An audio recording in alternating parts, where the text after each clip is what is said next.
বাংলাদেশের ধর্মীয় স্বাধীনতা নিয়ে যুক্তরাষ্ট্রের উদ্বেগের বিষয়টি সাম্প্রতিক সময়ে আন্তর্জাতিক পর্যায়ে ব্যাপক আলোচনা সৃষ্টি করেছে।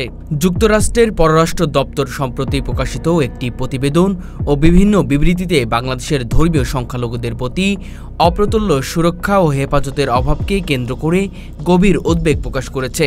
প্রতিবেদনে উল্লেখ করা হয়েছে, যদিও বাংলাদেশ সংবিধানের মাধ্যমে ধর্মীয় স্বাধীনতা ও সমান অধিকার নিশ্চিত করেছে, তথাপি বাস্তবে বিভিন্ন ক্ষেত্রে ধর্মীয় সংখ্যালঘু সম্প্রদায়ের উপর নির্যাতন, হুমকি ধমকি এবং সম্প্রতি হরণসহ বিভিন্ন রকম নিপীড়নের ঘটনার রোধে যথাযথ ব্যবস্থা নেওয়া হচ্ছে না।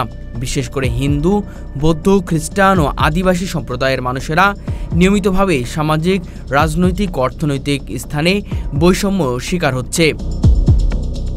যুক্তরাষ্ট্রের প্রতিনিধি মনে করেছেন, ধর্মীয় সম্প্রীতি রক্ষার জন্য সরকারকে আরও সক্রিয় কার্যকর পদক্ষেপ নিতে হবে, যাতে সংখ্যালঘুদের নিরাপত্তা নিশ্চিত করা যায় এবং তাদের মৌলিক মানবাধিকার রক্ষা করা সম্ভব হয়। পাশাপাশি ধর্মীয় সহনশীলতা ও সহাবস্থানের সংস্কৃতি গড়ে তোলার জন্য শিক্ষা, প্রচার ও সামাজিক উদ্যোগ গ্রহণের প্রয়োজনীয়তার কথাও প্রতিবেদনে বিশেষভাবে উল্লেখ করা হয়েছে। যুক্তরাষ্ট্রের উদ্বেগ বাংলাদেশ সরকারের জন্য একটি সংকেত হিসেবেও বিবেচিত হয়েছে, যাতে ধর্মীয় সংখ্যালঘুদের অধিকার সুরক্ষা এবং সামগ্রিক মানবাধিকার পরিস্থিতি উন্নয়নে আন্তর্জাতিক মানদণ্ড মেনে চলা যায়। এই প্রসঙ্গে বাংলাদেশের বিভিন্ন সামাজিক ও মানবাধিকার সংগঠনগুলো যুক্তরাষ্ট্রের এই উদ্বেগের প্রতি সমর্থন জানিয়ে ধর্মীয় স্বাধীনতার অভাবে সৃষ্ট বিভাজন ও হিংসতার রোধে সরকারের প্রতি ত্বরান্বিত পদক্ষেপ গ্রহণ করার আহ্বান জানিয়েছেন।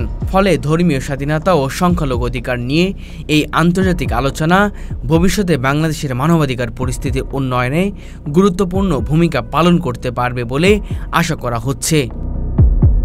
বাংলাদেশের ধর্মীয় স্বাধীনতা ও সংখ্যালঘুদের নিরাপত্তা নিয়ে যুক্তরাষ্ট্রের সাম্প্রতিক প্রতিবেদনে আন্তর্জাতিক মহলে ব্যাপক আলোচনার জন্ম নিয়েছে।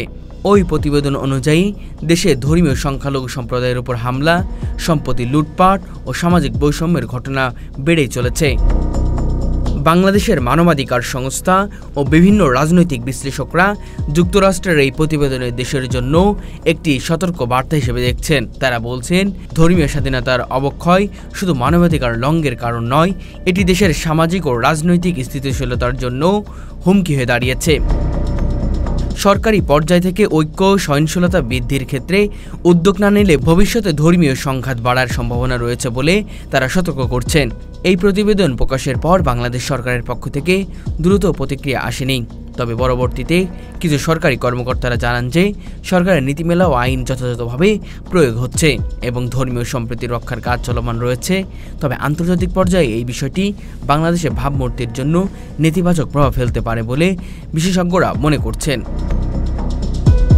বর্তমান বিশ্বে ধর্মীয় স্বাধীনতা মানবাধিকারের একটি মৌলিক ভিত্তি হিসেবে স্বীকৃতি। বাংলাদেশেও সংবিধানের মাধ্যমে এই অধিকার সুরক্ষিত থাকলেও বাস্তব জীবনে ধর্মীয় সংখ্যালঘুদের উপর বিভিন্ন ধরনের সীমাবদ্ধতা ও নির্যাতন দেখা যাচ্ছে। যুক্তরাষ্ট্রের সাম্প্রতিক রিপোর্টে এই বাস্তবতার চিত্র উঠে এসেছে। তা শুধু দেশের অভ্যন্তরীণ বিষয় নয়, বরং এটি আন্তর্জাতিক মানবাধিকার সংকট হিসেবেও বিবেচিত হচ্ছে।